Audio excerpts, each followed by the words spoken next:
Go? Sir, ano po? Paano po tayo nagkaroon ng news conference? Kamusta po yung po natin report ng regional economy? Ano po yung napag-usapan?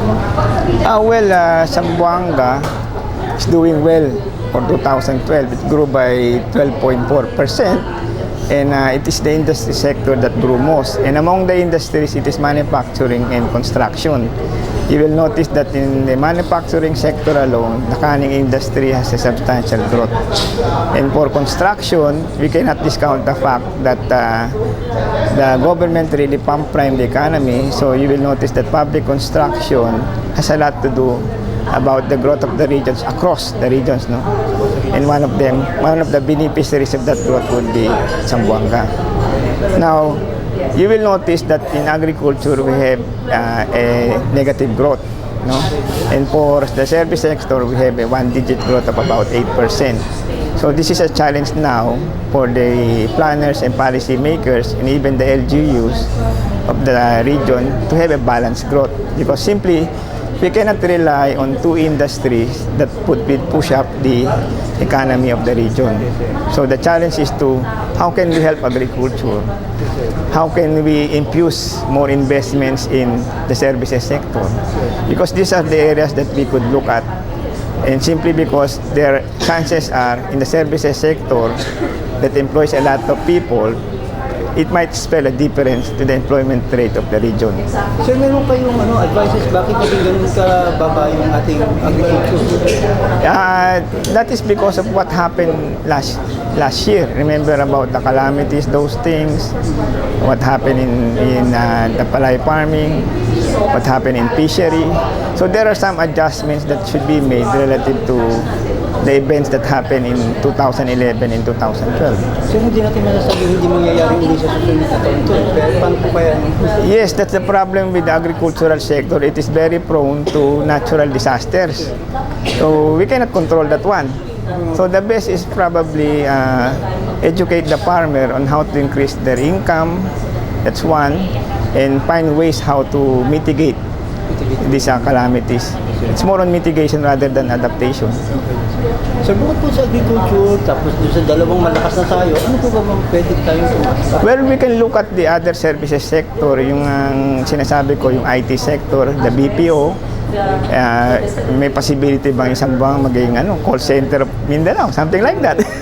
So we must infuse a lot of campaign advocacy to bring in the investors in the services sector. Yeah, that's one. And once we did that, definitely you might also be able to address some of your security problems, because if you become prosperous, definitely people will go back to the society. So itong ating mga mini-measure na to, hindi naman kasama dito yung may economy po na hindi kasama sa measurement po, katulad mga underground economy? No, the underground economy has been factored in our national accounts because we have already developed a methodology way back in 1984 about estimating what we call the unorganized sector. This sector are actually not covered by the NSO surveys. Plus, it includes illegal activities in some underground economy. The problem with that methodology is we cannot actually segregate what is informal, what is illegal, and what is not covered by the surveys. So we coined that word in order to have another estimate for those production activities not covered in NSO surveys or even in the private sector data. Sir, yung economy natin, hindi pasok tayo dun sa mining industry po, no? Pasok po ba? Mining is doing well now in Zamboanga. Yun po yung sinabi nyo kanina. Yeah. Okay, sir. Sir, bakit kung nakaraan hindi nakatulong sa atin yung mining? If you will look at mining, ito na naman yung problema natin.